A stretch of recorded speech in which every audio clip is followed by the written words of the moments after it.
Welcome students. Standard 10th के Maharashtra state board के English इसके क्वेश्चन पेपर फॉर्मेट जो कि 80 मार्क का रहता है, उसके आज सेक्शन 1 लैंग्वेज स्टडी के बारे में हम बात करेंगे। ये पूरे क्वेश्चन पेपर फॉर्मेट सीक्वेंस का पहला पार्ट 1 यह वीडियो है। इसको 3-4 पार्ट में डिवाइड करना पड़ेगा, नहीं तो वीडियो बहुत लंबा हो जाएगा। इसके लिए इसको सेक्शन 1 तक ही सीमित रखा है मैंने। तो आइए देखते हैं सेक्शन 1 लैंग्वेज स्टडी। यह बहुत ही इम्पॉर्टेंट सेक्शन है क्वेश्चन पेपर फॉर्मेट का, सबसे ज़्यादा सिंपल, और यह 10 मार्क के लिए आता है। इसमें सभी स्टूडेंट्स को 10 में से 10 मार्क मिल सकते हैं। सभी स्टूडेंट्स से मेरा मतलब है चाहे वो स्टूडेंट बहुत ब्राइट हो, चाहे एवरेज हो, चाहे बिलो एवरेज हो, सभी स्टूडेंट्स को इसमें आउट ऑफ मार्क्स मिल सकते हैं। बहुत ही सिंपल है ये 10 मार्क के लिए।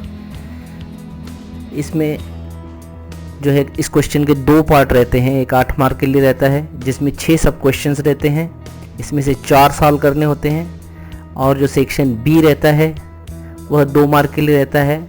इस बी में भी 2 पार्ट रहते हैं, 2 में से एक कोई करना रहता है, वह 1 मार्क के लिए। और B2 जो रहता है वह भी 2 में से कोई एक करना पड़ता है 1 मार्क के लिए। तो यह टोटल 10 मार्क के लिए क्वेश्चन रहता है। तो आइए डिटेलिंग में जाते हैं इसकी। जो क्वेश्चन फर्स्ट ए रहता है, do as directed attempt any four 8 mark के लिए।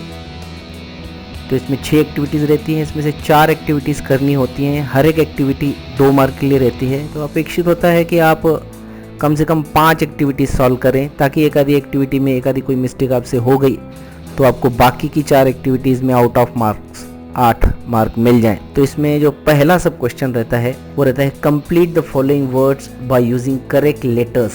इसमें 4 वर्ड्स आपको दिए हुए रहते हैं जिसमें एक लेटर मिसिंग रहता है। आपको वह लेटर गेस करना होता है और वर्ड प्रॉपरली बनाना रहता है। बहुत ही सिंपल क्वेश्चन है, बहुत ही सिंपल वर्ड्स पूछे जाते हैं इसमें। सेकंड जो सब क्वेश्चन रहता है इसमें put the following words in alphabetical order, यह भी 2 मार्क के लिए रहता है। इसमें भी 2 फिर से सब क्वेश्चंस पूछे जाते हैं। इसमें एक सेट में वर्ड्स के सभी वर्ड्स जो हैं वो अलग अलग लेटर से शुरू होते हैं, तो ये अपेक्षाकृत सिंपल है।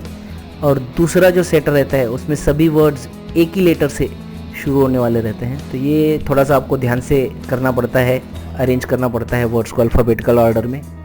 तीसरा जो है वो पंक्चुएट द फॉलोइंग, इसमें भी 2 सेंटेंसेस दिए रहते हैं और उन दोनों सेंटेंसेस को आपको पंक्चुएट करना होता है। पंक्चुएट करना है यानी जहाँ पे कैपिटल लेटर्स की आवश्यकता है वहाँ कैपिटल लिखना है, जहाँ अपॉस्ट्रोफी की आवश्यकता है वहाँ apostrophe, full stop, question mark, इन सब बातों की तरफ आपको ध्यान देना होता है। इसके बाद में हम चलते हैं इसी के 4th सब क्वेश्चन की ओर। 4th सब क्वेश्चन भी बहुत ज़्यादा सिंपल होता है। इसमें कोई एक वर्ड आपको दिया हुआ रहता है, जैसे make 4 words minimum of 3 letters each using the letter in the word unbeatable. कोई एक वर्ड दिया हुआ रहता है, जैसे यहाँ पे अनबीटेबल यह वर्ड दिया हुआ है। उसमें से जितने भी लेटर हैं उन लेटर्स का यूज़ कर आपको 4 वर्ड्स बनाने रहते हैं। और इस बात का ध्यान रखना होता है कि हर एक वर्ड जो है वो कम से कम 3 लेटर का हो। 3 से ज़्यादा का हुआ तो अच्छी बात है, 4 लेटर का, 5 लेटर का वर्ड भी बनता है। तो कम से कम 3 लेटर का वर्ड होना चाहिए और आपको ऐसे 4 वर्ड्स जो हैं वो बनाने होते हैं। अगर आप 5, 6, 7 वर्ड्स बना सकते हैं तो आप उतने लिख के आएँ, ऐसी मेरी सलाह रहेगी। क्योंकि जितने आप ज़्यादा वर्ड लिखेंगे, अगर कोई वर्ड गलत हो गए होंगे तो आपको उनके मार्क कट करके जो सही वर्ड होंगे उनके मार्क आपको मिलेंगे। तो 4 से ज़्यादा ही वर्ड लिखें आप, 6-7 वर्ड कम से कम लिख के हैं। और बहुत ही सिंपल रहते हैं। भी अनबीटेबल वर्ड में बहुत ऐसे वर्ड हैं 3-3, 4-4 लेटर के जो आप बना सकते हैं, मुझे उम्मीद है।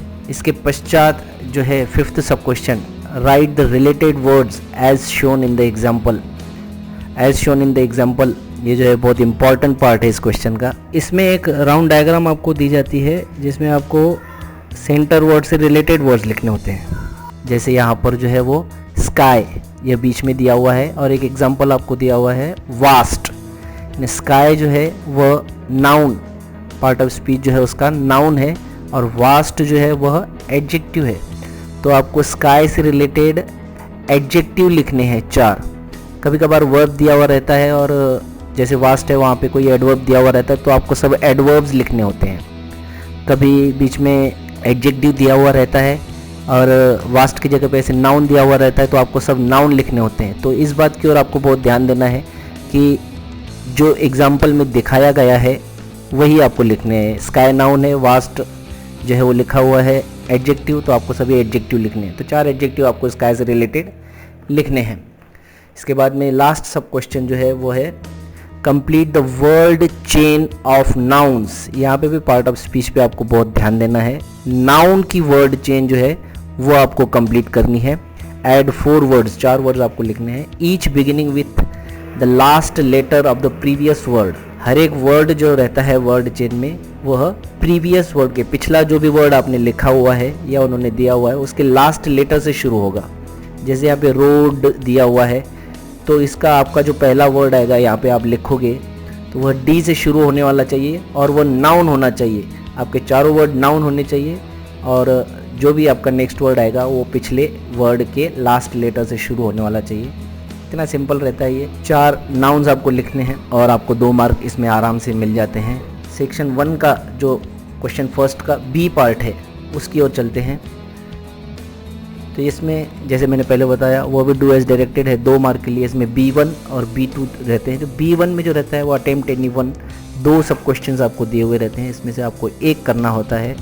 और इसमें फर्स्ट जो रहता है जैसे make a meaningful sentence by using the phrase to look after. यहाँ पे टू लुक आफ्टर की जगह अलग अलग फ्रेज आएंगे, आपको उस फ्रेज को आपके सेंटेंस में यूज़ करना है। अगर यह नहीं आ रहा है तो इसके और में add a clause to the following sentence to expand it meaningfully.